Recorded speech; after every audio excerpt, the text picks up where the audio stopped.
এই যে ত্রিশূলটা আপনারা দেখছেন, এটা নাকি স্বয়ং মহাদেবের ত্রিশূল। আর এটাতে একটা অবিশ্বাস্য চমৎকার ঘটে, যেটা শুনলে আপনারা মহাদেবের অস্তিত্বের উপর বিশ্বাস করতে বাধ্য হবেন।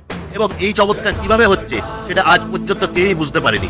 এই ত্রিশূলটি রাখা আছে উত্তরাখণ্ডের গোপেশ্বর গ্রামের শ্রী গোপীনাথ মন্দিরে। মান্যতা অনুযায়ী এই ত্রিশূলটি ভগবান শিবের ব্যবহার করা আসল ত্রিশূল। এই মন্দিরের পূজারীদের কথা অনুযায়ী এই স্থানেই মহাদেব ত্রিশূল দিয়ে কামদেবকে হত্যা করেছিলেন। আর তখন থেকেই এই ত্রিশূলটি এখানে পোতা আছে। এই ত্রিশূলের গায়ে পুরনো অরূপে অনেক মন্ত্র লেখা আছে। প্রায় 2800 বছর পুরনো এই মন্দিরে ভগবান শিব এবং মাতা পার্বতীর পুজো করা হয়। তবে এখানকার শিবলিঙ্গ নাকি স্বয়ংভূ।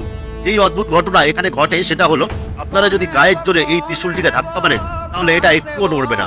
কিন্তু যদি শুদ্ধ মনে ভোলে বাবার নাম নিতে নিতে একটা আঙুল দিয়ে শুধুমাত্র স্পর্শ করেন তাহলে এই ত্রিশূলটি জোরে জোরে কম্পিত হতে শুরু করবে। আর এই চমৎকার দৃশ্য আপনারা স্পষ্টভাবে দেখতেও পারবেন এবং অনুভবও করতে পারবেন। তাহলে আর অন্য কিছু না ভেবে সময় সুযোগ বুঝে ভোলে বাবার এই চমৎকার অবশ্যই দর্শন করে আসুন।